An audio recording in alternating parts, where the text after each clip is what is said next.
Alors,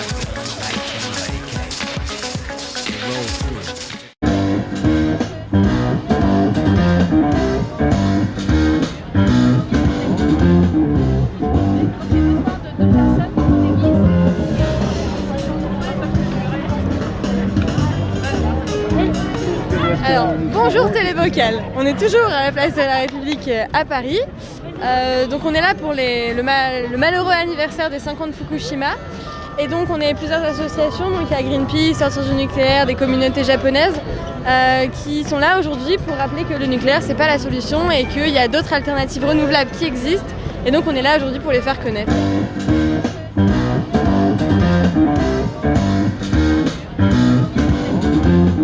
Le nucléaire, c'est pas terrible. Ouais.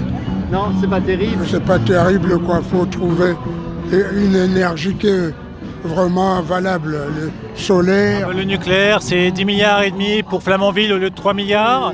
C'est l'installation d'une cuve dont certaines parties sont même pas à 50% de la norme de sécurité. Et le gouvernement, ça coûterait trop cher de changer la cuve. Ils disent, ah ben non, on va casser le thermomètre, on va décider de supprimer les normes de sécurité.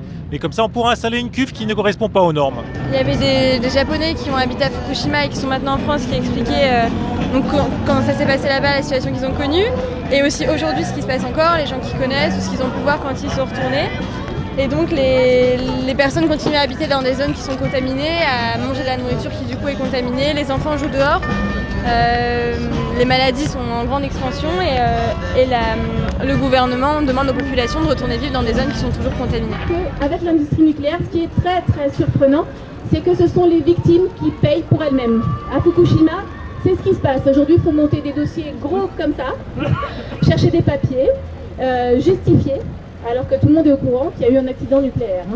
On nous parle de Fessenheim, enfin la France au niveau de ces accords ça va pas très loin. Et puis en plus on va la faire marcher pendant 10 ans de plus parce que maintenant c'est plus 40 ans, c'est 50 ans. Et il y a même des gens qui disent que EDF aurait dans ses cartons des plans pour les prolonger jusqu'à 60 ans. Elles sont rentabilisées donc qu'est-ce qu'on risque? Tous les vélos sont euphorisants, hein. C'est pas une particularité du mien. Dès que tu pédales, tu produis des endorphines et tout va bien. C'est magnifique la vie avec un vélo, c'est vraiment bon. Ça se voit. Ça se voit au teint en fait. Merci. Voilà. La vie, c'est comme le vélo, il faut continuer d'avancer pour ne pas perdre l'équilibre. Ça permet de rester en forme. Voilà, hein. Ça a plein d'avantages. Carrément.